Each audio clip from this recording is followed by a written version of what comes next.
तो पटना एम्स से बड़ी खबर आ रही है। एक तो 2 डॉक्टरों की मौत हो गई है और तीसरे कोरोना मरीज ने एम्स की छत से छलांग लगा दी है, उसकी मौत हो गई है। 21 साल का ये नौजवान था और डिप्रेशन में आकर उसने आत्महत्या कर ली है, जबकि उसके स्वास्थ्य में लगातार सुधार हो रहा था और अगर 2-4 दिन और संयम से काम लेता तो शायद वो स्वस्थ होकर बाहर निकल जाता, लेकिन डिप्रेशन में आकर उसने एम्स अस्पताल के छत पर जाकर छलांग लगा दी और उसकी मौत हो गई है। पुलिस मामले की छानबीन में जुटी हुई है और खुद उसी करने वाले मरीज की पहचान बिहटा के रोहित कुमार के तौर पर की गई है। एम्स के नोडल ऑफिसर संजीव कुमार के अनुसार बिहटा का मरीज रोहित कुमार 2 दिन पहले एम्स में आया था। उसे आइसोलेशन वार्ड में भर्ती किया गया था और उसकी हालत में लगातार सुधार हो रहा था, लेकिन अचानक उसने किस वजह से खुदकुशी कर ली, अभी तक पता नहीं चल पाया है। डॉक्टर संजीव ने बताया कि कोरोना पॉजिटिव कई ऐसे मरीज मिले हैं जो पहले से डिप्रेशन में थे। कुछ मरीज पॉजिटिव की पुष्टि होने के बाद डिप्रेशन में चले जाते हैं और आत्महत्या करने वाले अधिकतर मरीज डिप्रेशन का शिकार होते हैं। सबसे खास बात है कि राज्य में अब तक कोरोना पॉजिटिव 5 मरीजों ने आत्महत्या कर ली है। इससे पहले भी एम्स में एक मरीज ने फांसी लगाकर आत्महत्या कर ली थी और एम्स प्रशासन को लेकर कई सवाल उठे थे।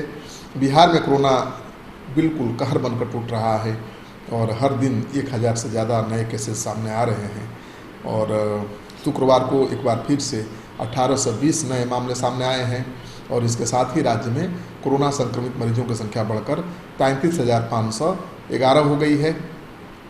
इनमें 1083 केस जुलाई के हैं, जबकि 737 केस 23 जुलाई के बाद के हैं और बीते 8 जुलाई से बिहार में मिल रहे संक्रमितों का औसत निकाला जाए तो हर दिन 1200 से अधिक मरीज मिल रहे हैं। राजधानी पटना में भी स्थिति बुरी होती जा रही है। 5000 से आंकड़ा पार कर चुका है। 23 जुलाई को टेस्ट किए गए थे और उसके आंकड़े जो सामने आए हैं वो डराने वाले हैं। इनमें सर्वाधिक पटना के 265 पॉजिटिव मरीज मिले हैं और 22 जुलाई को हुई जांच रिपोर्ट के आधार पर 296 मामले सामने आए, यानी एक दिन में ही पटना में 561 कोरोना मरीज मिले हैं और इसके साथ ही पटना में संक्रमित मरीजों की संख्या बढ़कर 53 से 47 तक पहुंच गई है। तो पटना सबसे ज़्यादा खतरनाक जोन बन गया है। 23 जुलाई की जांच रिपोर्ट के आधार पर कोरोना संक्रमितों की जिलावार आंकड़ों पर अगर हम नज़र डालें तो मुजफ्फरपुर में 88, भागलपुर में 56, ईस्ट चंपारण में 55, गया में 51, जहानाबाद में 33, अरवल में 20, नालंदा में 20 नए मरीज सामने आए हैं। इसके अतिरिक्त खगड़िया में 17, सीतामढ़ी में 16, रोहतास में 30, बेगूसराय में 13, भोजपुर में 4, दरभंगा में 3, गोपालगंज में 1, लखीसराय में 11, मधेपुरा में 10, मधुबनी में 2, मुंगेर में 4, नवादा में 2, पूर्णिया में 6 और समस्तीपुर में 1, सारण में 1, शेखपुरा में 4, शिवहर में 7, वैशाली में 2 और वेस्ट चंपारण में 11 मामले सामने आए हैं। तो जो ये संक्रमण के नए मामले सामने आ रहे हैं, सरकार के लिए भी चुनौती है और स्वास्थ्य विभाग के लिए भी, क्योंकि सरकारी अस्पतालों में जगह कम पड़ गया है। निजी अस्पताल इलाज के लिए तैयार नहीं है। सरकार के बार बार की चेतावनी के बावजूद निजी अस्पतालों में अभी तक कोरोना का इलाज शुरू नहीं हुआ है। निजी अस्पतालों के प्रबंधकों का कहना है कि वो तो आइसोलेशन वार्ड बनाकर तैयार रखे हैं, लेकिन उनके डॉक्टर इलाज के लिए तैयार नहीं हैं, उनके परिजन इलाज करने के लिए तैयार नहीं हैं। तो लोगों की समस्या बढ़ती जा रही है। ऐसे में सिटी पोस्ट की सलाह ये है कि आप कोरोना के संक्रमण से बचिए, सोशल डिस्टेंसिंग का पालन करिए और घर से बाहर बिल्कुल मत निकलिए, तभी आपकी जान बचेगी, आपका परिवार बचेगा। आपका सहयोग समर्थन लगातार मिल रहा है, इसे बनाए रखिएगा।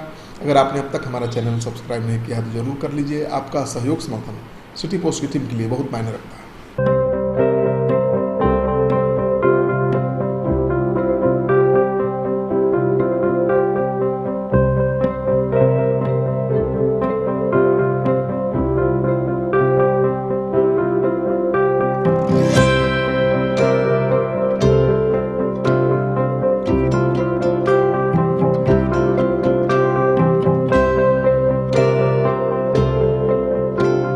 एक जिंदगी बचाने वाले को हीरो कहते हैं और 1000 जिंदगी बचाने वाले को health care worker. Our heart never hardens, our temper never tires. Our touch never hurts. We value what we do. We at Paras work for cause, not for applause. Lockdown के समय, lockdown के बाद हम हैं आपके साथ।